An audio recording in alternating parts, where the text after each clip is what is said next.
పరమాచార్య నాతో ఇంత మాట్లాడారని పొంగిపోయి ఆ రోజు నుంచి సంధ్యావందనం చేసేవారు, ఉపనిషత్తులు చదివేవారు. ఆయన క్రమంగా గురునానక్ కాలేజీ ప్రిన్సిపాల్ అయ్యారు.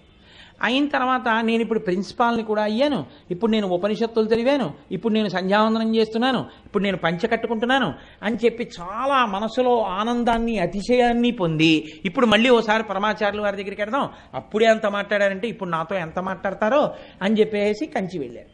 ఆ పరమాచార్యుల వారు దర్శనం ఇస్తున్నారన్నారు. ఆయన భార్య కూడా దగ్గరికి వెళ్ళారు. ఈయన ఏమనుకున్నారంటే ఆ రోజున వెనక్కి పిలిచి మాట్లాడారు కదా, ఇప్పుడు నేను సంధ్యావందనం చేస్తున్నాను, ఉపనిషత్తులు చదువుతున్నాను, ప్రిన్సిపాల్ని అయ్యాను, తప్పకుండా నన్ను పిలిచి అడుగుతారనుకున్నారు. పరమాచార్య ఈయన్ని చూసిలాగా తీర్థం ఇచ్చి నువ్వు నాతో మాట్లాడక్కర్లేదని లెంపకాయ కొట్టినట్టుగా మొహం తిప్పారు. తిప్పి ఆయన భార్యనమ్మ కులాసాగా ఉన్నారా, పిల్లలు బాగున్నారా అని అడిగారు కుశల ప్రశ్నలు. ఈయన ఏదో చెప్పపోతే అన్నారు. అనేటప్పటికి అంతే వెళ్ళిపోయారు. అతను చాలా చిన్నబుచ్చుకున్నాడు. చాలా ఇది యథార్థంగా జరిగిన విషయం అండి, ఆయనే రాసుకున్నాడు. మీకు కావాలంటే నేను మా ఇంట్లో పుస్తకాలు వెతికి రేపు తీసుకొచ్చి చూపిస్తా సాక్ష్యం. ఆశ్చర్యపోతే ఇంటికి వెళ్ళి ఆలోచించాడు, ఎందుకు ఇలా జరిగింది అని ఆలోచించాడు. ఒకనాడు నేను ఏమీ చేయకపోయినా ఆర్తితో పరమాచార్యుల వారి దర్శనం కావాలని కళ్ళుల నీళ్లతో ఏడిచాను ఉపనిషత్ పుస్తకం పట్టుకుని. దర్శనమిచ్చి మాట్లాడారు. ఇవాళ నేను ఉపనిషత్ చదివినా సంధ్యావందనం చేసినా నేను ఉపనిషత్తులు చదువుతున్నాను, నేను సంధ్యావందనం చేస్తున్నాను, నేను ప్రిన్సిపాల్ని అయ్యాను, ఇంతటి వాడిని ఇప్పుడు నాతో ఎందుకు మాట్లాడరని వెళ్ళాను. ఆయన సర్వజ్ఞుడు, ఆయనకి తెలుసు నా మనసులో ఏర్పడిన అతిశయం. అందుకే లెంపకాయ కొట్టినట్టు చూసి పక్కకి వెళ్ళిపోమన్నారు, మాట్లాడలేదు. చదువు వినయానికి పనికి రావాలి. విద్యా వినయ సంపన్ని. నాకు అది రాలేదు, నాకు ఆ వినయం రాలేదు. నాకు అహంకారానికి పనికొచ్చింది నా చదువు, అహంకారానికి పనికొచ్చింది నా ఉద్యోగం. అందుకే నేను పరమాచార్యుల వారి కృపని నిలబెట్టుకోలేకపోయాను. నా జీవిత పర్యంతంలో ఇంకెప్పుడు అహంకార స్పర్శ లేని పూజ చేస్తాను భక్తితోనని నేను ఇంత బాధపడ్డాను అని పరమాచార్య నాకు ముఖాన్ని విముఖంగా తిప్పి నేర్పిన పాఠమని ఆయన ఉత్తరం రాసుకున్నారు. ఇది భగవంతుడి పట్ల కూడా మనకి రావలసినటువంటి ఆలోచన ధోరణి. ఈశ్వరుడికి దూరం అవుతున్నామా, ఈశ్వరుడికి దగ్గరగా ఉన్నామా, ఇదొక్కటే లోపల బేరీజు వేసుకోవాలి. పైకి ఏం జరుగుతోంది, మనకెంతమంది నమస్కారం చేస్తున్నారన్నది కాదు, మనం ఈశ్వరుడికి దగ్గరగా బతకగలుగుతున్నామా, నిజాయితీతో భగవంతుణ్ణి సేవిస్తున్నామా, అదొక్కటి నీకు చాలు. అలా బ్రతకగలిగితే చాలు. ఇంకా ఆ జీవితానికి అంతకన్నా అభ్యున్నతి లేదు. మిగిలినవి ఏం చేస్తారు? ప్రజలు వస్తారు, దండలేస్తారు, 1000 మంది వస్తారు, నమస్కారాలు చేస్తారు, మీరు పట్టుకెళ్తారా? ఇవన్నీ మిమ్మల్ని రక్షిస్తాయా? ఈశ్వర కృప ఒక్కటి మిగిలిందనుకోండి చాలు, మీ జీవితానికి అభ్యున్నతి. ఆ ఒక్క కృప మిగలాలంటే అమ్మవారి పాదాలు గట్టిగా పట్టుకుంటే చాలు. ఒక్కొక్కసారి భగవంతుని చేష్టితం ఎలా ఉంటుందంటే పైకి చాలా కష్టంలా కనపడుతుంది, కానీ ఆవిడ కష్ట రూపంలో చిన్న కష్టం ఇచ్చి పెద్ద సుఖాన్ని ఇస్తుంది. మనకి తెలియదు ఆ విషయాలు. పరమాచార్య మాటల్లోనే చెప్పాలంటే, నేను ఎలాగో ఇవాళ పరమాచార్య ప్రసక్తి తెచ్చాను కాబట్టి ఆయన మాటల్లోనే చెప్పవలసి వస్తే మీకు ఒక మాట చెప్తాను. వెనకటికి ఉప్పు వ్యాపారం చేసేవాళ్ళు గాడిదల మీద ఉప్పు బస్తాలు వేసుకుని ఊళ్ళోకి తీసుకెళ్ళి అమ్మేవారు. ఒకనకొకప్పుడు ఉప్పు అమ్మే వ్యాపారులు గాడిదల మీద ఉప్పు బస్తాలన్నీ వేసుకుని అరణ్యంలోంచి వెడుతున్నారు. దొంగలు చూశారు, వీళ్ళు ఉప్పు బస్తాలన్నీ పట్టుకెడుతున్నారా, ఉప్పు బస్తా అంటే చాలా బరువు, ఆ ఉప్పు పట్టుకెడుతున్నారు, వీళ్ళు ఉప్పు అమ్మి మళ్ళీ వస్తారు. వచ్చినప్పుడు మనం ఈ ఉప్పు అమ్మిన డబ్బు పట్టుకొని వస్తారు కాబట్టి వీళ్ళని భయపెట్టి డబ్బు దోచుకోవచ్చు. కాబట్టి ఇవాళ వెడుతున్నారు కాబట్టి ఓ 2 రోజుల్లో ఉప్పు అమ్ముకుని వస్తారు, మనం ఇక్కడ హాయిగా మాట వేసి కూర్చుంటే సరిపోతుందని కూర్చున్నారు. ఈ వర్తకులు ఆ ఉప్పు గాడిదల మీద వేసుకుని వెళ్ళిపోతున్నారు. అకస్మాత్తుగా ఆకాశం అంతా నల్లటి మబ్బులు పట్టి వీళ్ళు ఏ ఊళ్ళో అంగళ్లలో ఉప్పు అమ్మాలో ఆ అంగళ్ళు ఇంకో 2 కిలోమీటర్లు ఉన్నాయనగా ఇంకా అసలు కనీ విని ఎరుగనటువంటి వర్షం పడిపోయింది. తల దాచుకోవడానికి కూడా ఎక్కడా నీడలేదు, అంత వర్షం. గాడిదలు ఎక్కడొక్కడ నిలబడిపోయాయి ఉప్పు బస్తాలతోటి. ఎప్పుడైతే అంత వర్షం 2-3 గంటలు కురిసేసిందో గాడిదల పని తేలికైపోయింది. ఎందుకంటే ఉప్పంతా కరిగిపోయి కిందకి వెళ్ళిపోయింది, ఎక్కడ ఉప్పు లేదు. వానంతా తగ్గిన తర్వాత వీళ్ళు గాడిదల్ని తోలదామని చూస్తే గోనెలు తప్ప లోపల ఉప్పు లేదు, కరిగి వెళ్ళిపోయింది. వీళ్ళు బాధపడుతూ వెనక్కి తిరిగి వస్తున్నారు. అందులో ఒక వర్తకుడు అమ్మవారిని నింద చేశాడు. ఏమి నీకు నమస్కారం చేసి ప్రయోజనం? నీకు నమస్కారం చేసి బయలుదేరాను, గుప్పెడు ఉప్పు అమ్ముకోలేదు, ఉప్పు అంతా కరిగిపోయింది, ఈ పాటి ఉపకారానికి నీకు నమస్కారం ఒకటా నేను అని మనసులో బాధపడి అమ్మవారిని ద్వేషిస్తూ అమ్మవారిని నింద చేస్తూ వెళ్ళిపోతున్నాడు. వెళ్ళిపోతుంటే దొంగలు చూశారు. వస్తున్నారు రోయ్ ఉప్పటికి వెళ్ళిన వాళ్ళు అనుకున్నారు. వాళ్ళకి కరిగిపోయిందో తరిగిపోయిందో వాళ్ళకేం కావాలి, అమ్మేశారు అనుకున్నారు. అని వాళ్ళు ఏం చేశారంటే తుపాకీ పేలిస్తే, ఆ రోజుల్లో బుల్లెట్లు కాదు, మందుగుండు, ఇప్పటికీ తిరువిట్రియారులో పేలుస్తారే అలా మందుగుండు దట్టించి పేల్చేవారు. ఆ చప్పుడుకు పారిపోయేవారు, అందరూ తలకో దిక్కు పారిపోతే దోచుకునేవారు వాళ్ళు. ఆ మందుగుండు దట్టించి తుపాకుల్లోకి కాల్చారు. కాలిస్తే ఉప్పే కరిగిపోయినంత వాన పడింది కాబట్టి అడవిలోనూ పడింది, మందుగుండు అంతా నిమ్ముకుపోయింది, చల్లగా అయిపోయి వీళ్ళు ఎంత పేల్చినా అది పేలలేదు. టక్ టక్ తుపాకుల శబ్దాలు మాత్రమే వస్తున్నాయి కానీ మందుగుండు పేలటం లేదు.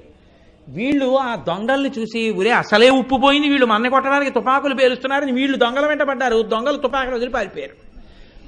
పారిపోతే ఈ అమ్మవారిని నింద చేసినటువంటి వర్తకుడు మాత్రం పరిగెత్తకుండా నిలబడిపోయి కన్నుల నీరు పెట్టుకుని ఏడుస్తూ భూమి మీద పడ్డాడు. మిగిలిన వాళ్ళు వచ్చి అన్నారు, ఎందుకురా ఏడుస్తున్నావు, ఎందుకు అలా పడిపోయావు అన్నారు. ఏ తుపాకీ పేలలేదుగా, ఎందుకు అలా పడ్డావు అన్నారు. కాదురా, ఉప్పు బస్తాలు తడిసిపోయాయని, ఉప్పు పోయిందని అమ్మవారిని తిట్టాను.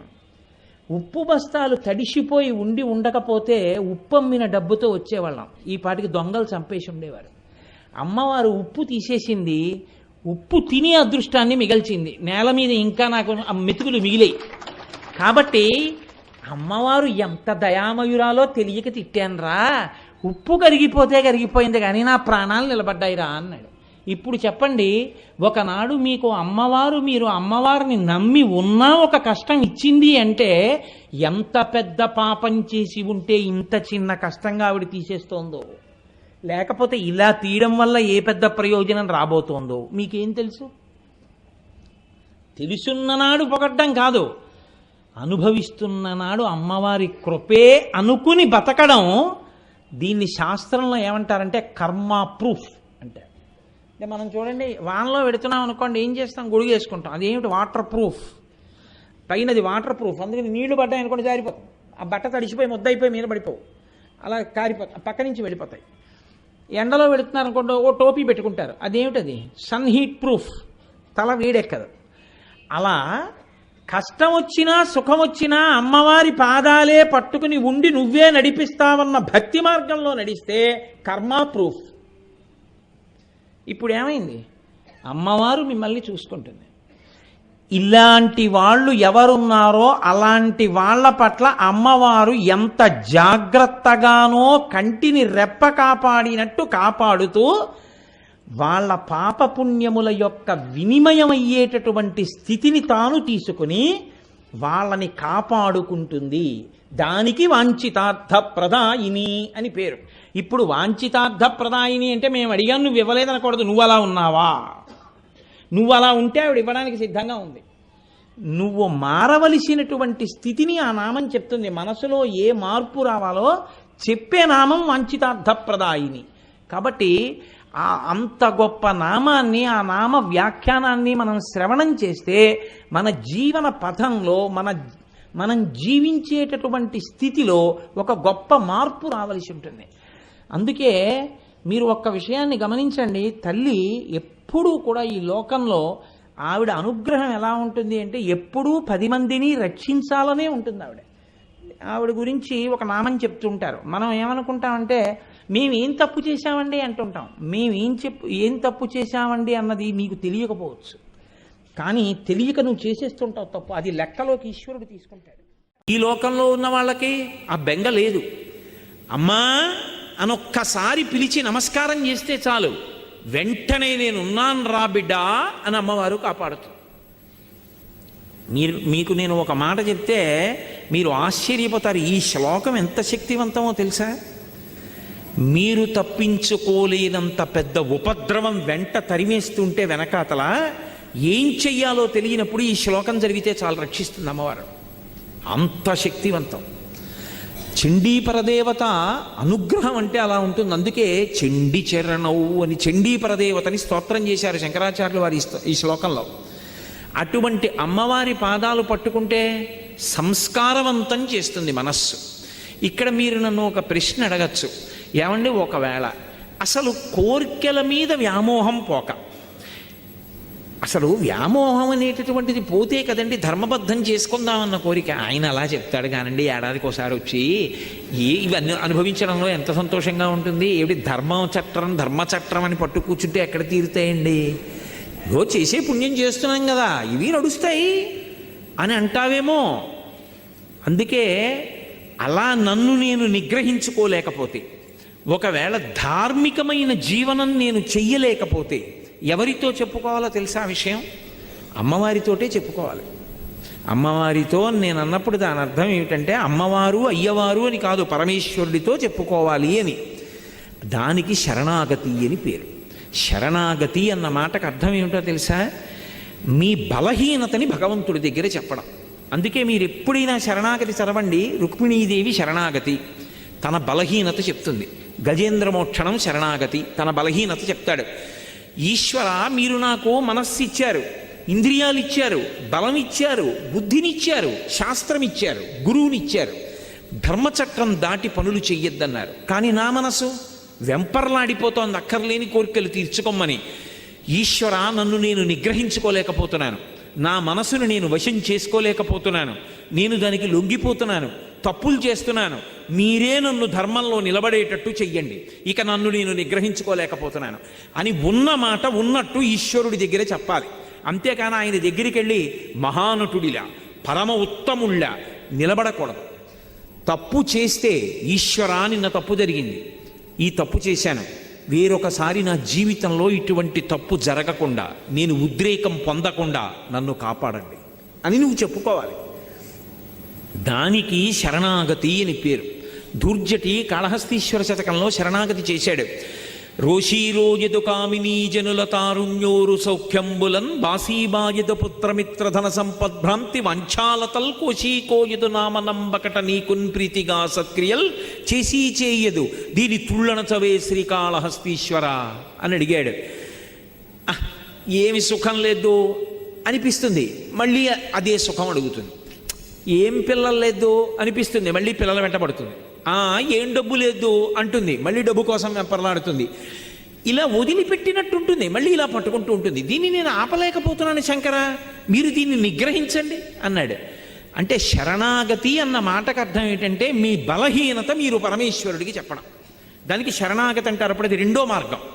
మనమే ధార్మికంగా బతకకపోతే అది భగవంతుడికి చెప్పాలి, అమ్మవారితో చెప్పాలి. వెళ్ళి అమ్మా ఇలా అవుతోంది, నన్ను నేను నిగ్రహించుకోలేకపోతున్నాను, తప్పు చేస్తున్నాను, అమ్మా నువ్వు నాకు ధర్మమునందు అనురక్తి అని ఆవిడ దగ్గర ఒప్పుకొని బలహీనత చెప్తే ఆవిడ అనుగ్రహిస్తుంది. మీరు మళ్ళీ నన్ను ప్రశ్నిస్తారు నాకు తెలుసు. అసలు కామం ఆవిడ ఇవ్వకపోతే దరిద్రం వదిలిపోయిందిగా.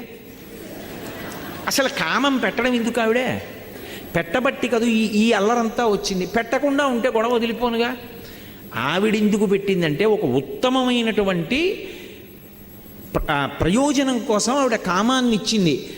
కామము మనసులో పుట్టి అది ధర్మబద్ధమై ప్రహృష్టమైనటువంటి మనసుతో భార్యాభర్తల సంగమం వల్ల తేజోవంతమైన కొడుకు పుడతాడు.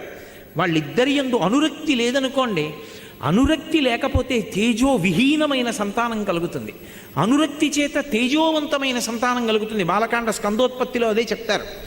కాబట్టి ఇప్పుడు అటువంటి కొడుకు పుడితే పితృరుణం నుంచి విముక్తుడవుతాడు. పితృరుణం నుంచి విముక్తుడు అవ్వాలంటే కామం ఉండాలి, కానీ కామము ధర్మబద్ధము కావాలి.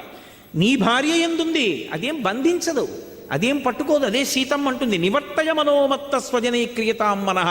నీ వారి యందు నీ మనస్సుంచుకో, ధర్మమైపోయింది. నీ వారి యందు మనసుంచుకోకపోతే ప్రమాదానికి కారణమైపోతుంది. కాబట్టి ఇప్పుడు ఆవిడెందుకు ఇచ్చింది? పితృరుణం నుంచి విముక్తుడివికా అని ఇచ్చింది. కానీ అది మన బలహీనతగా మారిపోతే అదే అమ్మవారితో చెప్పాలి. అందుకే శరణాగతి ఎంత గొప్పదో తెలుసా అండి? అసలు శరణాగతి నోటితో చెప్పడం కాదు, శరణాగతి త్రికరణ శుద్ధిగా చెయ్యగలిగితే నయితి నయితి నయితి నయితి అంటూ జ్ఞాన మార్గంలో వెళ్ళినప్పుడు చిట్ట చివర ఏ లక్ష్యాన్ని చేరుతాడో, శరణాగతి మార్గంలో కూడా అదే ప్రయోజనానికి వెంటనే వెళ్ళిపోతాడు. సజ్జఫలితం, ఉత్తరక్షణం వెళ్ళిపోతాడంతే. అంత గొప్పది శరణాగతి. ఎందుచేత అంటే మీరు ఇక్కడ ఒక విషయాన్ని బాగా పసిగట్టవలసి ఉంటుంది. నేను ఉదాహరణ చెప్తే మీరు పట్టుకుంటారు. ఒక రాజుగారు యుద్ధం చేస్తున్నాడు, మత్తగజం మీద నిలబడి శత్రువులతో యుద్ధం చేస్తున్నాడు. పక్కన ఓ బంటు కనబడ్డాడు. వాడిని అన్నాడు యుద్ధం చేస్తూ, ఇవాళ రాత్రి 9 గంటలకు ఒకసారి నువ్వు నా శిబిరంలో కలువు అన్నాడు. ఆ సైనికుడు అన్నాడు, నేను సామాన్యమైన సైనికుణ్ణి, రాత్రి సేనాధిపతులు వస్తారు, మండలాధికారులు వస్తారు, ప్రజల్ని అక్కడ రాజ్యం పరిపాలనలో ఉన్న ఉన్నతాధికారులు వస్తారు, మీ దగ్గర విషయాలు కనుక్కోవడానికి నిర్ణయానికి మంత్రులు వస్తారు. 9 గంటలకి నేను మిమ్మల్ని ఎలా కలవగలను? వాళ్ళందరూ వెళ్ళాక రావాలప్పటికి తెల్లవారిపోవచ్చు, మీరు కాసేపు విశ్రాంతి తీసుకోవచ్చు, ఎలా కలుస్తాను సామాన్య సిపాయిని అన్నాడు. ఇది నీ దగ్గర ఉంచుకో. రాజు ఉంగరం విసిరాడు. వాడు చూశాడు ఇలా ఉంగరం వంక, అది రాజముద్ర, తన రాజు ఉంగరం కాదు, శత్రురాజు ఉంగరం. అది అడిగిపోయాడు. అయ్య బాబో, ఇదేమిటి శత్రురాజు ఉంగరం ఇచ్చారు నాకు అని. మాట్లాడకు. అది పట్టుకుని 9:15 ఎవరిని అడక్కు నా దగ్గరికి వస్తానని అలా దూరంగా తిరుగుతుండు చాలు, 9 అయ్యేటప్పటికి నేను నా దగ్గరికి తీసుకొచ్చేస్తాను. 9:15 అయింది. శత్రురాజు ఉంగరం చేత్తో పట్టుకుని ఎవరిని అడగకుండా అలా దూరంగా చీకట్లో తిరుగుతున్నాడు. రాజుగారు అక్కడ పడుకున్నది. పహరా కాస్తున్న సైనికులు వచ్చి పట్టుకున్నారు. ఎందుకు తిరుగుతున్నావు నువ్వు ఇక్కడ అన్నాడు. ఆయన ఏం చెప్పొద్దన్నాడు రాజు. ఏమీ చెప్పలేదు. ఎందుకు తిరుగుతున్నాడు వీడిక్కడ? వీడికి అవసరం లేదే రాజుగారి శిబిరం దగ్గర. ఒళ్ళంతా వెదిగారు. శత్రురాజు ఉంగరం దొరికింది. ఇప్పుడు ముందు ఎవరు వాడిని తీసుకెడతాడో వాడికి పదోన్నతి వస్తుంది. అందుకని గబగబా ముందు రాజుగారి దగ్గరికి తీసుకెళ్లారు. మహారాజా, శత్రురాజు ఉంగరం ఉంది వీడి దగ్గర, తీసుకొచ్చాం. మహారాజు అన్నాడు, నేను మాట్లాడతాను, మీరు బయటికి వెళ్ళిపోండి అన్నాడు. అని ఒరే, నా ఉంగరం ఉన్నవాళ్ళు చాలామంది ఉన్నారు బయట, శత్రురాజు ఉంగరం ఉంది కాబట్టి 9 అయ్యేప్పటికీ నా దగ్గరికి వచ్చేసావు. చూసావా? అది శత్రురాజు ఉంగరం అని తెలిస్తే చాలు, నీకు పనికొచ్చింది. ఇది నన్ను పాడు చేస్తోంది, ధర్మబద్ధము కావట్లేదు, అందుకని నేను పాడైపోతున్నానని నువ్వు గుర్తుపట్టగలిగితే చాలు. అమ్మవారికి ఆ మాట త్రికరణ శుద్ధిగా చెప్తే చాలు, అమ్మవారు జోక్యం చేసుకుని తన దగ్గరికి తీసుకెళ్తుంది, రక్షించేస్తుంది. కానీ నోటితో ఉత్తినే వెళ్ళి నేను ఆయన చెప్పమన్నాడమ్మా అందుకు చెప్తున్నాను అని చెప్తే కాదు, త్రికరణ శుద్ధిగా నేను ధార్మికంగా బ్రతకలేకపోతున్నాను, సాధన చేయలేకపోతున్నాను, కనీసం ఒక్కొక్కటైనా విడిచిపెట్టలేకపోతున్నాను, చిన్న చిన్నవి కూడా విడిచిపెట్టలేకపోతున్నాను, ఎప్పుడూ ప్రలోభాలే. లేదు, పరమేశ్వరుడు జోక్యం చేసుకుంటే తప్ప నా జీవితం చక్కబడదు అని నువ్వు భగవంతుడికి చెప్తే దాన్ని శరణాగతి అంటారు. అందుకే కలియుగంలో భగవంతుడు 2 ప్రధాన సాధనములు ఇచ్చాడు కలి నుండి తప్పుకోవడానికి. ఒకటి, సంస్కారవంతమైన పుణ్యమునందు అనువృత్తమైనటువంటి మనస్సుని సాధన చేత ఏర్పాటు చేసుకోవడం. రెండవది, అలా లేనప్పుడు శరణాగతి చెయ్యడం. శరణాగతి ఉత్తర క్షణంలో ఈశ్వరుడు వచ్చేసేటట్టు చేస్తుంది.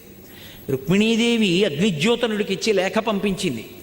లేఖ పంపించి ఘనుల ఆత్మీయతమో నివృత్తి కొరకై గౌరీషు మర్యాద యవ్వని పాదంబుజతో యమందుములుగన్ వంచింతురో అట్టి నీ అనుకంపన్ విలసింపని ని వ్రతచర్యన్ 100 జన్మంబులన్ నిన్నే చింతించుచు ప్రాణముల్ విడచదన్ నిక్కంబు ప్రాణేశ్వర శ్రీయుతమూర్తి ఓ పురుష సింహమా సింహము పాలి సొమ్ము గోమాయువు కోరు చందమున ఈ దురాత్ముడు చైత్యుడు నీ పదాంబుజ ధ్యాయనైన నన్ను వడిదా కొనిపోయుదనంచునున్నవాడు ఎరుగడు అద్భుతమైన భవత్ప్రతాపమున్ అని ఆ తల్లి నువ్వు వెంటనే వచ్చి నన్ను రక్షించాలంది.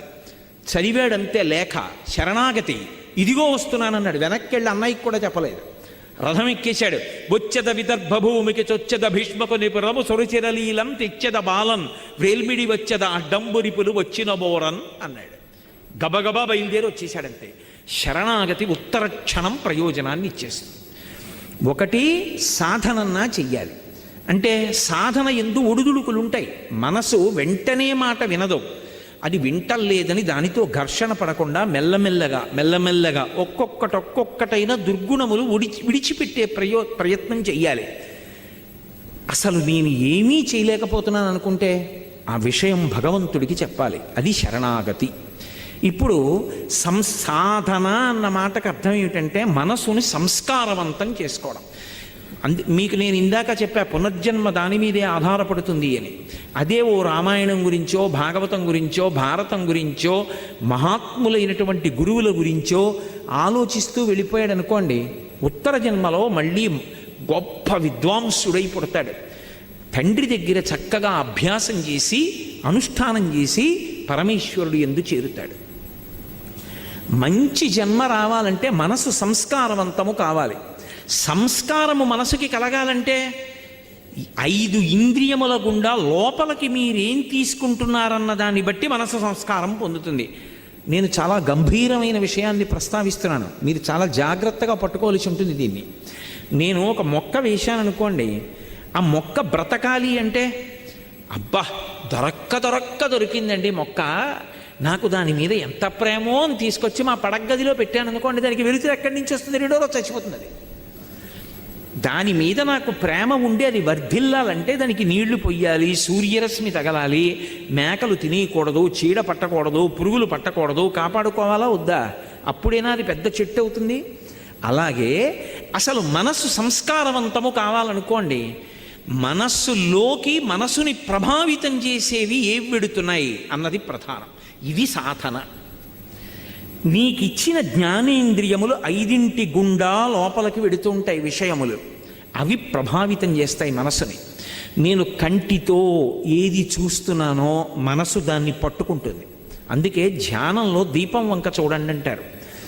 దేన్ని పట్టుకోవడమైనా కష్టమేమో కానీ దీపం వంక అలా చూశాననుకోండి, ఒక్క క్షణం దీపశిఖ ఇలా వెలుగుతూ ఉంటుంది.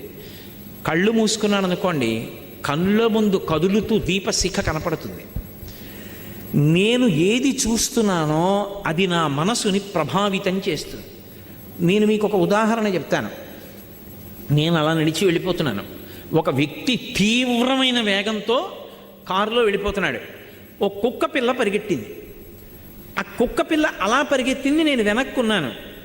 కుక్క పిల్ల కారు కింద పడిపోయిందేమో, ఒక్క క్షణంలో నేను నిత్తుటి ముద్ద చూస్తానేమో. ఇప్పుడు నా మనసు స్వస్థతగా ప్రశాంతంగా ఉంటుందా? ఏదో ఒకటి కనపడే వరకు ఉద్విగ్నతకి లోనైపోతుంది. అబ్బా ఏమవుతుందో, అంత వేగంగా వెళ్ళిపోయాడు అని. అలా వెళ్ళిపోయిన తర్వాత కుక్క పిల్ల అలా భయంతో ఉండిపోయి కారు చక్రాలు అలా వెళ్ళిపోయి బతికిపోయి కుయ్యి కుయ్యి కుయ్యి కుయ్యి అందనుకోండి, అమ్మా బతికిందిరా బాబు, ఇది చచ్చిపోవడం చూస్తే నిజంగా ఇవాళ నా మనసు వికలమైపోయి ఉండేది అనుకుని, ఈ దిక్కుమాలిన కుక్కపిల్ల ఇలాగే తిరుగుతుందో ఏమిటో అని గబుక్కుని పట్టుకుని తీసుకెళ్ళి మళ్ళీ ఎక్కడో పెట్టేసి మీరు వెళ్ళిపోతారా? వెళ్ళిపోరా? అయినా మీ మనసు మీద అది ఒక 10 నిమిషాలు ప్రభావం చూపిస్తుంది. అది ఏమైనా అయిపోయి ఉండుంటే అని. ఒక విషయాన్ని మీరు చూస్తే మీ మనసు తీవ్రంగా కదిలింది, నిరంతరం మనసుని పాడు చేసేవే చూస్తుంటే మనసు సాత్వికంగా ఎందుకు ఉంటుంది? ఉంటుందా? ఉండమంటే సంస్కారం ఏర్పడమంటే ఏర్పడుతుందా? ఒక్కనాటికి రాదు. అలాగే చెవులు. అందుకే వేదం ఇప్పుడు ఏం చెప్తుండంటే ఈ 5 జ్ఞానేంద్రియములు భగవత్పరములగుగాక అని అడుగుతుంది. చెవి వెంట అస్తమానం వినకూడనివే. అన్నీ విన్న తర్వాత మనసు దేని గురించి ఆలోచిస్తుంది? అవే ఆలోచిస్తుంది. వాసన ఏది రెచ్చగొడుతుందో, ఏది రజోగుణాన్ని కల్పిస్తుందో అవే వాసన చూస్తున్నాడు. మనస్సు తీవ్రంగా కదలకుండా ఎలా నిలబడుతుంది? తినకూడనివి తింటున్నాడు.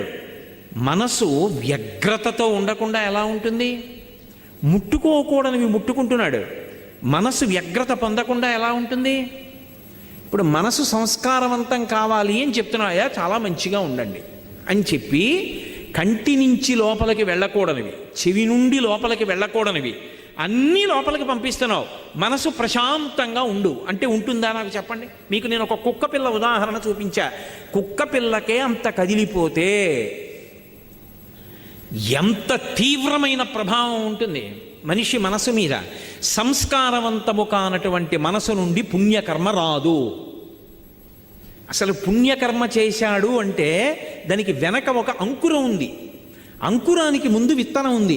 బీజస్యాం తరివంకురో జగదిదం ప్రాంగ్ నిర్వికల్పం పునః మాయా కల్పిత దేశకాల కలన వైచిత్ర చిత్రీకృతం అంటారు శంకరాచార్యులు వారు దక్షిణామూర్తి స్తోత్రంలో. అసలు విత్తనం ఉంటే కదా అంకురం రావడం, అంకురం వస్తే కదా చెట్టు అవ్వడం, అసలు సంస్కారం ఉంటే కదా మంచి ఆలోచన రావడం. సంస్కారం మనసులో లేదనుకోండి, అది పైశాచికానందాన్ని పొందడం మొదలు పెడుతుంది. ఎవడో బాధపడుతుంటే వీడు సంతోషిస్తూ ఉంటాడు.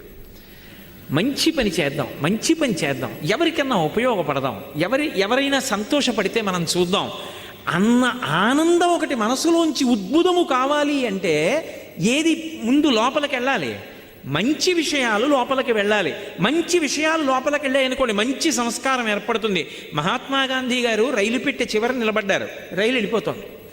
అకస్మాత్తుగా ఆయన చెప్పు జారిపోయింది ఒక కాల్ది. వెంటనే రెండో చెప్పు వదిలేశారు. పక్కనున్నవాడు అన్నాడు, అదేంటి రెండో చెప్పు వదిలేశారు ఎందుకన్నాడు. ఆయన అన్నారు, ఒక చెప్పు ఉంటే నాకెందుకు ఉపయోగపడుతుంది, రెండూ వదిలేస్తే దొరికిన వాడికి ఉపయోగపడతాయి, అందుకే వదిలేశాను. అంత ఉత్తరక్షణ నిర్ణయం ఎలా చేశారు అంటే మనసు సంస్కార భూయిష్టం. అందుకే చిట్ట చివర తుపాకీ పెట్టి గుండు కాలిస్తే హే రామ్ హే రామ్ హే రామ్ అన్నారంటే ఎలా వస్తుంది ఆ మాట? ఇన్ని కోట్ల మంది వెళ్ళిపోతున్నారు. భీష్మాచార్యుల వారికి స్వచ్ఛంద మరణం ఉంది కాబట్టి విష్ణు సహస్రం చెప్పారు. దశరథ మహారాజు గారికి రాముడి మీద పుత్రవ్యామోహం ఉంది కాబట్టి రామా అన్నాడు. సామాన్యుడు గాంధీ గారు హే రామ్ అంటూ వెళ్ళిపోయారంటే ఎంత సంస్కారవంతమైన పుణ్యపురుషుడయ్యి ఉండాలి. అటువంటి వారు మనకి జాతిపిత కావడం మనం ఎంత గర్వించదగ్గ విషయం. కాబట్టి సంస్కారం అన్నది మనసుని పట్టుకోవాలి అంటే నువ్వు ఏమిచ్చి పెంచుతున్నావు, దీన్ని ఎలా పెంచుతున్నావో మనసుని కూడా లోపల ఏమిచ్చి సంస్కారవంతం చేస్తున్నావు. మీ ఇంటికి వస్తే రామాయణం 6 కాండలు కనపడతాయా? భాగవతం 12 స్కంధాలు ఉంటాయా? భారతం 18 పర్వాలు ఉంటాయా? నువ్వు చదవకపోతే నువ్వు పువ్వు వేసి నమస్కారం పెడతావా? ఇలా చుట్టూ కళ్ళు తిప్పితే భగవన్మూర్తులు కనపడతాయా? మీ ఇంట్లో మాట్లాడుకునే మాటలు భగవత్ సంబంధమైనవి పెద్దవాళ్ళ గురించి ఉంటాయా? నువ్వు ఎప్పుడైనా మంచి విషయాలు చదువుతూ ఉంటావా? అవి చదువుతుంటే సంస్కారవంతమైన మనసు ఏర్పడుతుంది. నేను కూడా పుణ్యకర్మ చెయ్యాలి. పుణ్యకర్మ అంటే ఒకరికి సేవ చెయ్యాలన్న సంతోషం. నిన్ననే చాతుర్మాస్యం పూర్తి చేసి చెన్నై వచ్చినటువంటి కామకోటి పీఠాధిపతులు శంకర విజయేంద్ర సరస్వతి స్వామివారు సేవ 2 అక్షరాలు చిన్నది కావచ్చు, చేయడానికి పెద్ద మనస్సు ఉండాలన్నారు. ఎందుకని? మీరు చూడండి, లోకంలో నేను వీరికి సేవ చేశానంటాడు. నిజంగా చెయ్యాలని కాదు. ఎందుకో తెలుసా? లోపల ఒక అహంకారం ఒకటి తృప్తి పొందుతూ ఉంటుంది. అది ఉండకూడదు, అది దాటగలగాలి. ఎందుకని? ఆయనకి లేదు, నాకుంది, నేను ఇస్తున్నాను ఆయనకి అన్నాను అనుకోండి, ఇప్పుడు అందులో ఒక చిన్న గర్వం ఒకటి ఉంటుంది. వాడికి లేదు, నాకుంది, నేను ఇస్తున్నాను. ఇవ్వడం వరకు మంచిదే, కానీ నిన్ను నువ్వు గెలుచుకోవడం చిన్న ప్రతిబంధకం వచ్చింది. కాదు, నాకిచ్చిన వాడు ఉన్నాడు, వాడు నాకు ఇచ్చాడు, ఓ లేనివాడిని చూపించాడు, నువ్వు తీసుకెళ్ళి అక్కడికి అని ఇప్పించాడు, నాకు పుణ్యం ఇచ్చాడు, నా జీవుణ్ణి కాపాడాడు, వాడికో నమస్కారం. ఇప్పుడు ఆ లేనివాడిగా వచ్చినవాడు ఈశ్వరుడు, నిజంగా వాడు లేనివాడు కాడు. ఈశ్వరుడు అలా వచ్చి నా దగ్గర పుచ్చుకున్నాడు, పుచ్చుకోవడానికి నాకు ఇచ్చాడు. ఇప్పుడు నేను ఈశ్వరుడి చేతి ఉపకరణాన్ని. అందుకే ఈ దేశంలో దానం చేశారనుకోండి, దానం పుచ్చుకున్నవాడు నమస్కారం చేయడు. లోకంలో ఏమిటి? ఒకడికి అవసరం ఉంది, ఒకటి దగ్గర అవసరం తీర్చగలిగిన శక్తి ఉంది, ఒకడికి బట్టలు లేవు, ఒకటి దగ్గర బోల్డన్ని పంచెల చాపలు ఉన్నాయి, ఓ పంచెల చాప పట్టుకెళ్ళి ఇచ్చాడు. ఇప్పుడు పుచ్చుకున్నవాడు ఇచ్చినవాడికి నమస్కారం చేయాలా? ఇచ్చినవాడు పుచ్చుకున్నవాడికి నమస్కారం చేయాలా? పుచ్చుకున్నవాడు ఇచ్చినవాడికి చేయడు, ఇచ్చినవాడు పుచ్చుకున్నవాడికి కాళ్ళకి దండం పెడతాడు. ఎందుకని? భాగవతంలో వామనమూర్తి ఘట్టంలో చెప్తారు, విప్రాయ ప్రకటిత వరాయ భవతే విష్ణుస్వరూపాయతే తత్ప్రామాణ్య విధే త్రిపాదస్య ధరణిం దాస్యామి యంచున్ క్రియాక్షిప్రుండై ధనుజేశ్వరుండు వడుగుం చేసాచి పూజించి బ్రహ్మప్రీతం అని ధారబోసే భువనం ఆశ్చర్యము పొందగాన్. బ్రహ్మప్రీతం అని పరమేశ్వరుడు సంతోషించుగాక. ఆయన రూపంలో వచ్చినవాడు ఈశ్వరుడు. ఇవ్వగలిగినటువంటి ప్రజ్ఞనిచ్చింది ఆయనే. లేకపోతే నేనెక్కడి నుంచి ఇస్తాను? ఇవ్వగలిగానంటే ఆయన అనుగ్రహం. కోటేశ్వరరావు గారు ఉపన్యాసం చెప్పారని పైకి కనపడుతుంది. ఒక విషయం మీద మాట్లాడడానికి కావలసినటువంటి సమాచారం అంతా మెదడులో ఉన్నదాన్ని ఒక క్రమంలో బయటికి వచ్చేటట్టుగా చేసి, ఆ మాట్లాడేటప్పుడు తీసినటువంటి ఊపిరిని వాక్కుగా మారుస్తున్నప్పుడు డొక్క నిప్పెట్టి టక్కని పట్టుకుందనుకోండి, ఏం మాట్లాడతాను? అలా పట్టుకోకుండా 2 గంటల పాటు విషయాన్ని ఒక క్రమంలో వాక్యాలుగా మార్చగలిగినటువంటి ప్రజ్ఞనిచ్చి మాట్లాడిస్తున్న వాడొకడు లోపలున్నాడు, వాడు మాట్లాడుతున్నాడు. ఈ మైక ఉపన్యాసం మాట్లాడుతున్నది, నేను మాట్లాడింది ఇది మాట్లాడుతోంది. ఇది నా ముందు ఎలా ఉంటుందో వాడి ముందు నేను అలా ఉన్నాను. అది పోతన గారు. అందుకే పలికిది భాగవతమట, పలికించు విభుండు రామభద్రుండట, నే పలికిన భవహరమగునట పలికెద వేరొండుగాధ పలుకగనేలా. నేనా పలుకుతున్నది, రామచంద్రమూర్తి నా చేత పలికిస్తున్నారన్నారు మహానుభావుడు. ఇది సనాతన ధర్మంలో సేవ. మీరందుకే ఎప్పుడైనా ఒక విషయం గమనించండి, సేవ అన్నది మొదట ఎవరి దగ్గర ప్రారంభం అవుతుందంటే భగవంతుడి దగ్గరే ప్రారంభం అవుతుంది. ఆయన చెయ్యనిది మనం చేసేది ఉండదు. సేవ ఎక్కడ మొదలు? భగవంతుడి దగ్గరే మొదలు. మీరు భాగవతం చదవండి. భాగవతంలో కృష్ణలీలలు అని ఉంటాయి. కృష్ణలీలలన్నీ ఏమిటి? కృష్ణలీలలన్నీ సేవయే. ఆయన కాళీయుడి పడగల మీదకెక్కి తాండవం చేశాడు. ఇప్పటికీ వెంకటేశ్వర స్వామి వారికి సుప్రభాతం చేస్తే మనం అందులో ఇప్పటికీ చెప్పట్లేదు, శ్రీ వెంకటాద్రిశిఖరే శిరసశ్రుతీనాం అంటూ, స్వామి నువ్వు ఆ కాళీయుడి పడగల మీద పాదాలు పెట్టావు, వెంకటాచల పర్వతాల మీద వెంకటాచలం శిఖరం మీద పాదాలు పెట్టావు అంటాం. ఆయన పావు మీద ఎక్కి నాట్యం చేయడం ఏమిటండి? లోకంలో ఎవడైనా చేస్తాడా? పావు పడగల మీద 101 పడగల మీదకి ఎక్కి నాట్యం చేయడం ఏమిటి? అది కూడా మామూలుగానా? ఏదో భయపడుతూ పడగల మీద కాళ్ళు పెట్టలేదు. వెస దామోదరు పాదఘాతనగతుల్ వేవేల చందంబులన్ ప్రసమాటోపమజూపబాపణ భృచ్చటామండలం వసహంబై పగిలెన్ మణుల్ చెదరగా నాస్యంబులన్ సోణితం బెసగన్ దంష్టలు నుగ్గుగాగ గరళ వహ్నిజ్వాలికల్ వెల్వడన్ యమునా వీచి మృదంగ మజ్జములు మ్రోయం తీర గోపౌఘర్ష మనోజ్ఞ ధనితంబు గేయముగ జంచత్కాళి తవ్యాళి రంగ తరంగ తలంబునన్ పటుగతిన్ కంజక్షు నిర్మర్దనక్షము